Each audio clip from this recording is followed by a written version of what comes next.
mais um Giro Sindical. Eu sou a economista Renata Belzunces e o Giro Sindical é uma parceria entre o DIEESE e o Sindicet. DIEESE é o Departamento Intersindical de Estatística e Estudos Socioeconômicos e Sindicet é o Sindicato Nacional dos Servidores Públicos Federais da área de Ciência e Tecnologia no setor aeroespacial.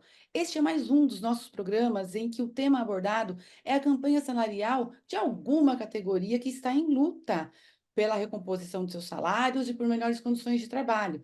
E hoje nós vamos receber aqui a Camila Lisboa, ela que é presidenta do Sindicato dos Metroviários de São Paulo. Mais uma vez, muito obrigada por aceitar nosso convite. Camila, bem-vinda a esse Giro Sindical. Valeu, obrigada, eu que agradeço o convite. Para a gente localizar quem nos acompanha aqui, um pouquinho sobre quem é essa categoria que está em campanha salarial, conta para a gente quem são os metroviários, as metroviárias, quantos são, qual é o tamanho, onde estão essa base, qual é o perfil. Conta um pouquinho aí sobre o sindicato, pauta histórica, principais lutas. O Sindicato dos Metroviários de São Paulo representa os trabalhadores do metrô das linhas 1, 2, 3, 4, 5 e 15 do metrô. Isso significa duas empresas, uma empresa pública estatal, a Companhia do Metropolitano, que é responsável pelas linhas 1, 2, 3 e 15, e também uma outra empresa que é do Grupo CCR, que são as linhas 4 e 5, as linhas privadas, né? Nós vamos entrar agora na campanha salarial das linhas estatais. Acabamos de fechar a campanha salarial das linhas privadas e já começamos a negociação da campanha salarial das linhas estatais, que é a maior parte do nosso sindicato é representada, né? Porque são as maiores linhas, né? E que tem mais tradição de luta, de organização. Nossa pauta histórica é a defesa do metrô público, é a defesa do transporte público, a defesa da ampliação da malha metroferroviária, por ser um sistema de transporte mais adequado às grandes cidades, como é o caso de São Paulo, também por ser um meio de transporte sustentável. Essa é a nossa batalha, e hoje isso se traduz na defesa do metrô público contra o projeto de privatização do governador Tarcísio. Nas linhas estatais, nós somos quase 7.000 metroviários, nas linhas privadas são quase 2.000. A gente já tem a íntegra dos resultados da campanha do setor privado? Sim, a gente conquistou o reajuste da inflação mais 0,5% de aumento real, né? A gente também conquistou a extensão do auxílio creche por mais um ano. Antes era das crianças para os pais, né? Pais e mães com filhos de 0 a 5 anos, e agora a gente conseguiu a extensão para 0 a 6 anos. Essencialmente foram essas as melhorias que tiveram no acordo coletivo vigente. Importante registrar que o sindicato indicou a rejeição dessa proposta, porque a gente entende que o Grupo CCR cresceu muito no último período, recebe muito dinheiro, poderia dar um reajuste melhor. Mas a categoria decidiu por aceitar essa proposta. Foi uma votação bastante dividida. Na linha 4 amarela foi pela diferença de um voto. Mas isso faz parte, como a gente disse para o pessoal lá, o nosso sindicato é democrático, quem decide se vai fechar o acordo ou não é a categoria decidiu por maioria por aceitar esse acordo. Acredito que tiveram conquistas, mas a gente também acredita que poderia ter melhorado um pouco mais se você olhar, né, o ritmo e o crescimento econômico do grupo CCR, né?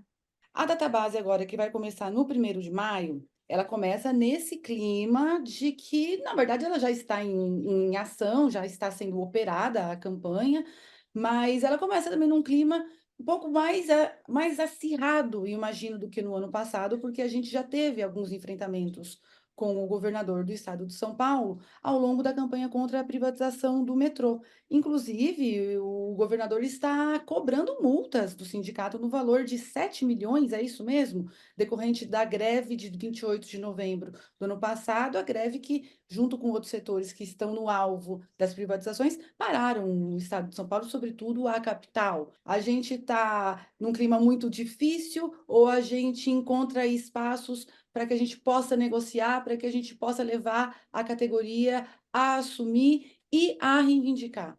Então, a gente está num clima muito difícil, sim, né? Porque a decisão do governador de privatizar o metrô, neste momento ela tem se traduzido em ter atitudes muito autoritárias contra a nossa categoria. Então, você citou, né, essa multa. Na verdade, são duas multas, né?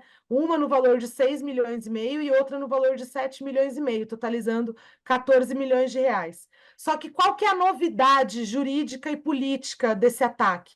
É que nós não estamos falando de um processo na esfera trabalhista.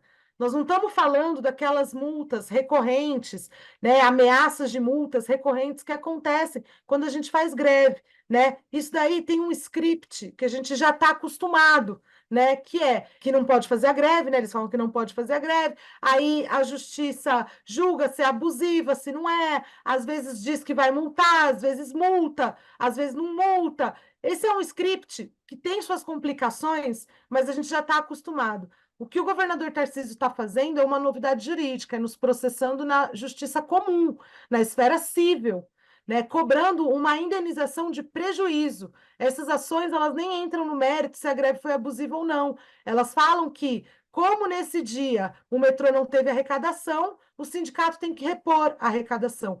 Seria a mesma coisa que a Volkswagen dizer o seguinte: olha, se teve uma greve na Volkswagen, a Volkswagen cobrar do sindicato que pague a quantidade de carros que não foram produzidos no dia da greve. Ou seja, essa ação jurídica, que inclusive já foi julgada procedente, tanto em relação ao dia 3 de outubro, quanto em relação ao dia 28 de novembro, o Tribunal de Justiça de São Paulo já julgou procedente na primeira instância, e a gente está recorrendo.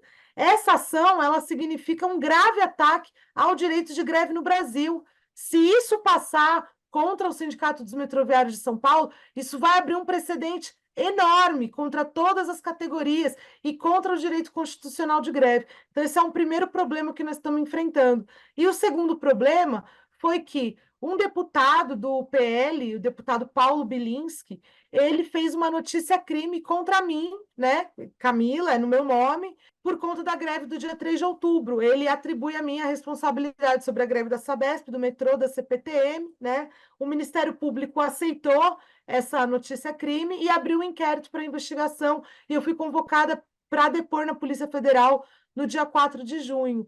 Embora tenha sido uma ação do deputado, esse deputado ele é do PL, que é um partido que é base de apoio do governo, né? Então, assim, é parte desse comboio da extrema-direita de perseguir, de atacar as organizações dos trabalhadores, né? De aniquilar as organizações dos trabalhadores. Porque, sinceramente, eu tenho falado assim, o problema não é o dinheiro, não porque a gente não tem. O dinheiro, com certeza, a gente não tem.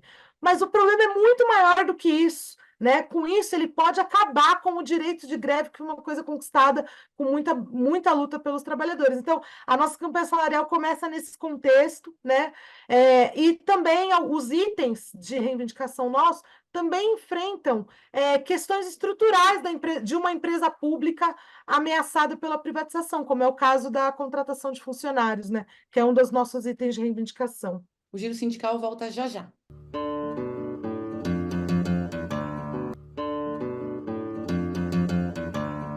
Giro Sindical está de volta e este programa recebe aqui mais uma vez a presidenta do Sindicato dos Metroviários, Camila Lisboa, e agora nós vamos falar um pouquinho sobre a campanha salarial dos metroviários, que ainda estão sob a tutela do Estado, porque é uma empresa pública. Camila, qual é a pauta de reivindicações que a gente tem? A gente já sabe também, e se não for isso, você, por favor, nos corrija, que já houve, inclusive, uma primeira rodada de negociação no dia 16 de abril. Queria que você comentasse a pauta e o andamento das negociações, se há um calendário, se já parou, se a categoria já foi consultada sobre algum item. Em 2021, nós conquistamos uma sentença normativa de duração de 4 anos que garante a manutenção das cláusulas sociais do nosso acordo coletivo por 4 anos. Então, isso valeu 21, 22, 23 e 24. Então, essa sentença ainda está em vigência. Então, isso é importante, por quê? Porque o metrô não pode atacar as cláusulas sociais do nosso acordo coletivo. Isso foi uma conquista muito importante, que a gente conquistou com greve, com mobilização, com muita batalha. Então, diante disso, nós estamos pautando, evidentemente, o reajuste salarial, porque os itens econômicos eles precisam ser renovados, então nós estamos reivindicando o aumento salarial, o pagamento da inflação com aumento real, porque desde 2018 nós não temos aumento real, é importante registrar, faz 6 anos que a categoria metroviária não recebe aumento real. Os aumentos que recebeu foi de reposição da inflação, tá? Então, nós estamos reivindicando isso, reajuste da inflação mais aumento real, que dá 9, alguma coisa por cento, né? Somando um sobre o outro. Além disso, nós estamos pautando, até porque, como tem itens que já estão garantidos, nós estamos pautando um problema estrutural da nossa categoria, que é a abertura de concurso público para a contratação de mais funcionários. Nós julgamos que esse é o maior problema que a nossa categoria vive. A Rede Globo recentemente fez uma matéria falando que reduziu em 25% o quadro de funcionários do metrô nos últimos 10 anos para cá. A quantidade de passageiros teve uma queda muito grande em 2020 com a pandemia, mas já está sendo retomado a quantidade de passageiros do período pré-pandemia. Então, há uma sobrecarga de trabalho imensa, uma produtividade enorme, né? Gerando, inclusive, muito afastamento por doença ocupacional, particularmente por problemas de saúde mental, porque além da sobrecarga de trabalho, tem esse contexto da privatização, né, das ameaças de privatização. Então, nossa principal reivindicação é a abertura de concurso público, além do pagamento, né, do reajuste do salário, né? E também o pagamento de outros itens que a empresa fez sacanagem com os trabalhadores, particularmente em relação ao programa de participação nos resultados, né? Isso também é parte da negociação. A negociação começou dia 16 de abril, ela está sendo temática, então o primeiro item foi plano de saúde e o pagamento das progressões salariais. Agora, na segunda reunião que teve no dia 23, a discussão foi sobre o programa de participação nos resultados e plano de carreira da empresa, porque o metrô também está fazendo uma sacanagem em relação a isso. E a próxima discussão vai ser sobre pendências da campanha salarial passada, com foco no problema da contratação de funcionários, abertura de concurso público para contratação de funcionários. Por enquanto, o metrô ainda não se posicionou em relação às nossas reivindicações. O metrô tem dito que vai apresentar globalmente uma resposta ao conjunto das nossas reivindicações. Nós estamos mobilizando a categoria. Os metroviários vão trabalhar com essa camiseta aqui, que atrás está escrito contra a privatização. Isso é uma forma de mobilização, né, para a gente pressionar que as negociações avancem, né? Como que é a estrutura da negociação? Você acabou de nos dizer que ela acontece por temas. Há comissões de trabalhadores, é o sindicato, e quem negocia pela contraparte? Como que o governo se organiza também para negociar? Conta para a gente qual é a estrutura da negociação dos metroviários do Estado de São Paulo, setor público. Então, da parte do metrô, eles escolhem uma comissão deles lá que representa a direção da empresa. Representantes das gerências de operação, manutenção, enfim, isso da parte do metrô. Da nossa parte, isso também é uma luta nossa, tá? Porque, assim, a gente sempre teve uma comissão de negociação ampla, com representação de diversas áreas do metrô, pessoal da manutenção, operação, distribuição pelas linhas, né? A gente sempre teve uma comissão ampla. De 2020 para cá, essa comissão diminuiu muito. Ela era bem ampla mesmo. Inclusive, a gente fazia as reuniões num hotel, muita gente acompanhando, e nós sempre reivindicamos isso para as pessoas verem como é a negociação, para essa comissão grande também ser um instrumento de pressão na negociação, né? De 2020 para cá, quando começou a ter a pandemia, reduziu bastante essa comissão, foi para 25 pessoas, ela era muito maior, foi para 25 pessoas. Aí, neste ano, o metrô está complicando, não quer sequer receber as 25 pessoas, tá? Então, essas duas primeiras reuniões que tiveram foram representantes do sindicato, foram 7 pessoas que são dirigentes do sindicato e variando as áreas também para ter uma boa representação. Nós seguimos reivindicando que essa comissão seja mais ampla. Inclusive, já elegemos essa comissão ampla em assembleia, nas setoriais que a gente faz nas áreas, e já encaminhamos para o metrô essa comissão mais ampla para que essa comissão negocie. Nós seguimos reivindicando isso, mas, obviamente, nós não vamos negar a negociação por causa disso, entendeu? Nós não vamos também perder a oportunidade de negociar por causa disso, mas a gente está reivindicando que seja recebida essa comissão ampla. Nesse ano está sendo temática. Isso varia de ano para ano, né? Já teve ano que foi assim, já teve ano que não foi. Esses ataques, essa perseguição, a demissão, a tentativa de multa, e agora até essa própria queixa-crime contra você, uma perseguição que também passa pelos indivíduos, isso está deixando a categoria mais animada? Olha, precisamos ir para cima porque a coisa realmente está pegando, ou isso deixa a categoria, na sua avaliação, um pouco mais acomodada, um pouco mais aflita? As ações que o metrô fez, que o metrô e o governo fizeram do final do ano passado para cá, né, essas perseguições, demissões, eles até atropelaram lá o plano de carreira e nomearam novos chefes, assim, da cabeça deles, fizeram uma série de coisas visando quebrar a possibilidade de resistência da categoria e quebrar as nossas greves, as nossas formas de greve, né? Então, isso tem um impacto sobre a categoria, naturalmente, né?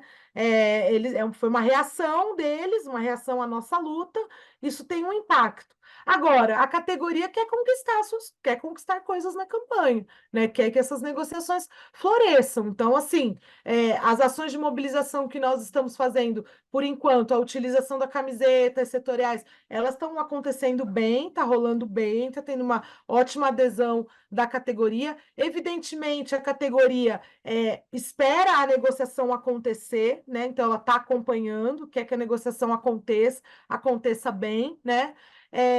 E a categoria também sempre manja de fazer greve, a gente tem uma regularidade grevista grande, então a categoria sempre fala assim, ó, vamos esgotar nossas possibilidades de negociação. E se não tiver um resultado bom, vamos para a briga. Então, assim, essa é a disposição da categoria. Se não tiver um resultado, né, um resultado satisfatório, a categoria está disposta a brigar. E isso já está expresso na própria adesão às mobilizações que a gente já está fazendo, né? Porque não é só greve, né? A greve é o último recurso mesmo, né? Então, o que a gente está fazendo de mobilização está tendo uma boa adesão da categoria. Claro que todo trabalhador comum prefere resolver as coisas sem greve, prefere resolver as coisas, né, assim, na tranquilidade. Agora, todo mundo sabe que no contexto que a gente está, não tem tranquilidade, né? Então, está na mesa a possibilidade da greve ser um recurso para essas mobilizações, né? Giro sindical volta já já.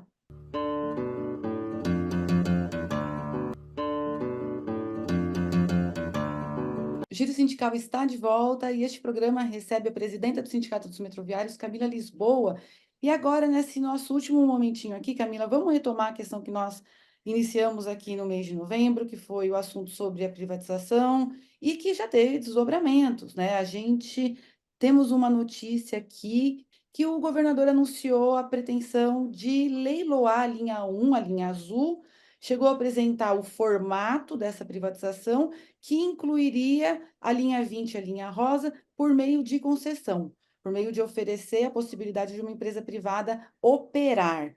Como vocês receberam essa notícia? Há outros elementos que também já vêm sendo colocados aí para atender essa demanda privatizante do governador Tarcísio de Freitas, ou é só essa? A gente sempre tem dito que o processo de privatização, ele é um processo, né? Esse processo está em curso dentro do metrô, com terceirizações, com redução do quadro de funcionários, né?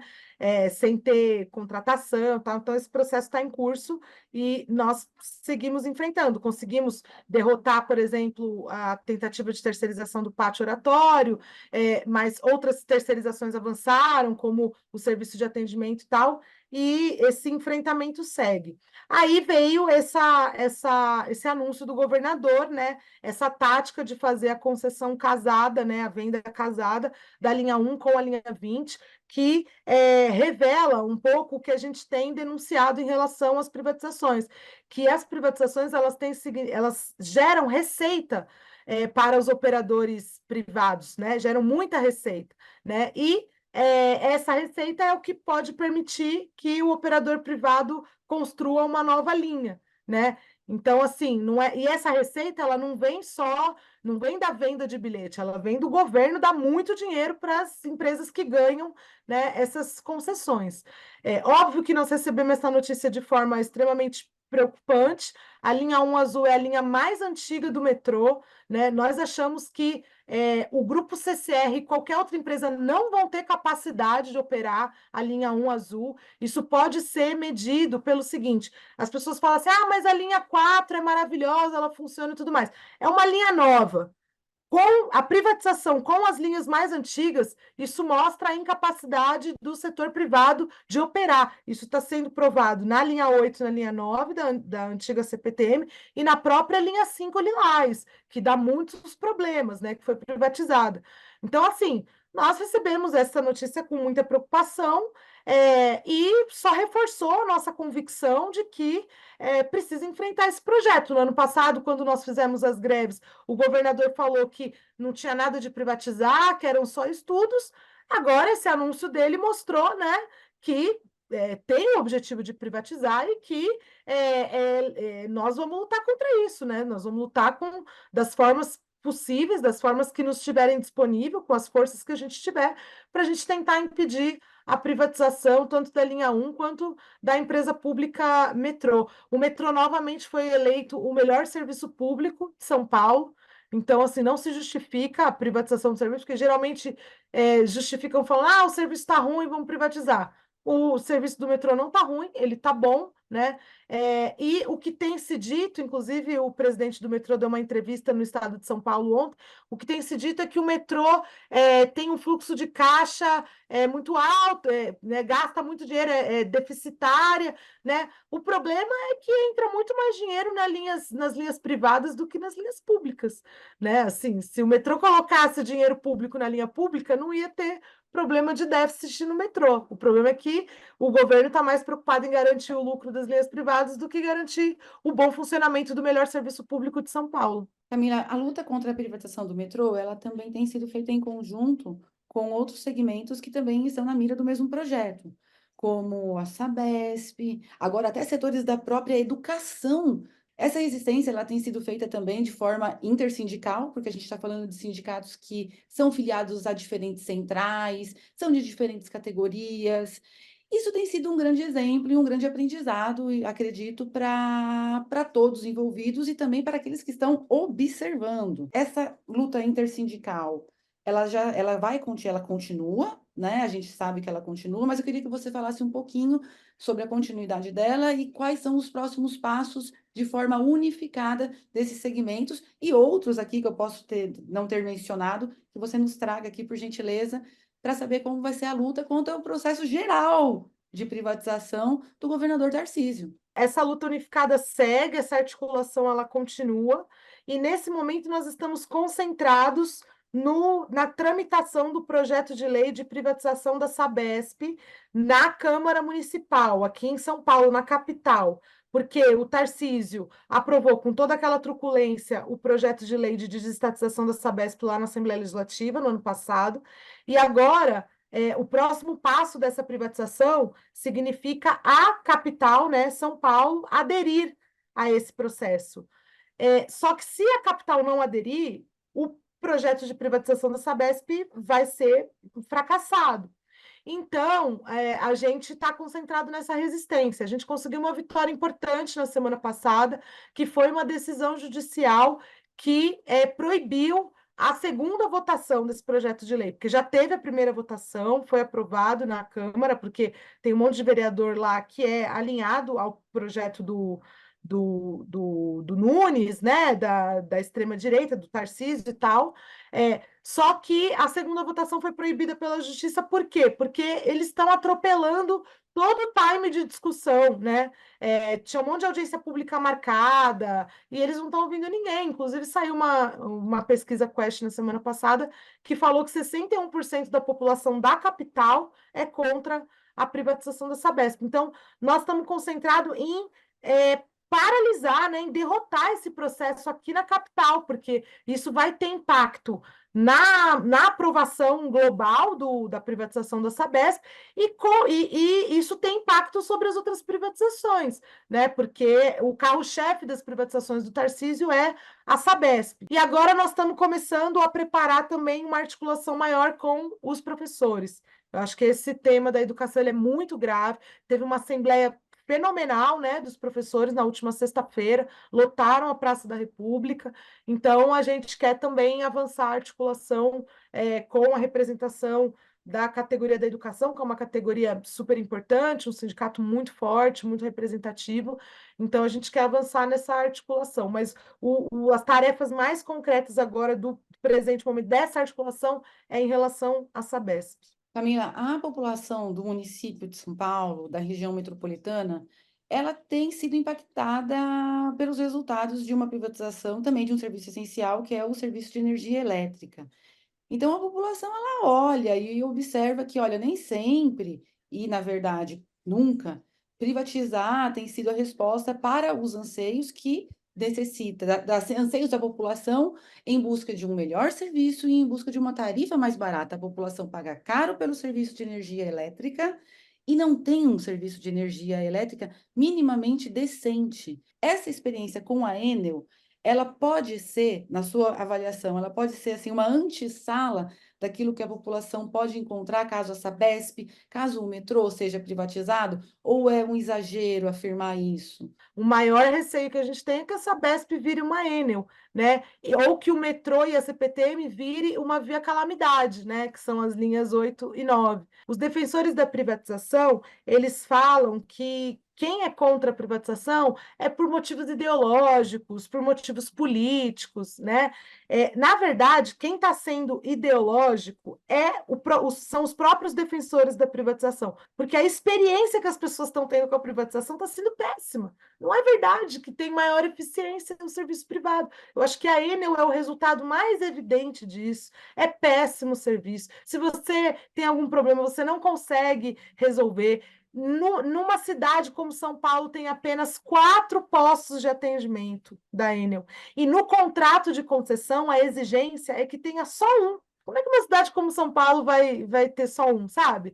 Então, assim, esses contratos de concessão, eles são facilitados para as empresas aderirem, né? As empresas ficam sugando dinheiro do Estado. Agora, o Grupo CCR vai novamente receber uma reposição tarifária da pandemia. O Grupo CCR, as linhas 4 e 5, estão recebendo novamente um recurso, o dinheiro público do Estado, justificado por reposição das perdas da pandemia, uma coisa que as linhas públicas não receberam. Então, assim, esses grupos privados, eles ficam parasitando o dinheiro público e eles não fornecem um serviço de qualidade para as pessoas. E é exatamente isso que vai acontecer com a Sabesp. E isso daí não precisa ir muito longe, isso aconteceu no Rio de Janeiro. A SEDAI foi privatizada, o serviço piorou. A tarifa social foi de R$ 20 para R$ 45, né? Sai água amarela da torneira. É claro que isso não acontece no Leblon, isso acontece, né, em Campo Grande, né, na periferia do Rio de Janeiro. E é isso que vai acontecer em São Paulo. Então, assim, a nossa batalha ela não, é uma ideologia, todo mundo é seguido por ideologia, né? Ninguém é isento de ideologia, né? Mesmo a pessoa que fala assim, eu sou neutro, não é neutro nada, né? Sua ideologia fala que é neutro, é tudo ideologia. Mas, assim, se tem alguém que está defendendo alguma coisa sem ver a consequência prática da sua defesa, são os defensores da privatização, porque isso está significando maiores gastos para o Estado e pior serviço para a população. Muito obrigada mais uma vez por nos atender. Eu que agradeço, Renata. Estamos sempre à disposição. Muito importante essa parceria. Seguimos.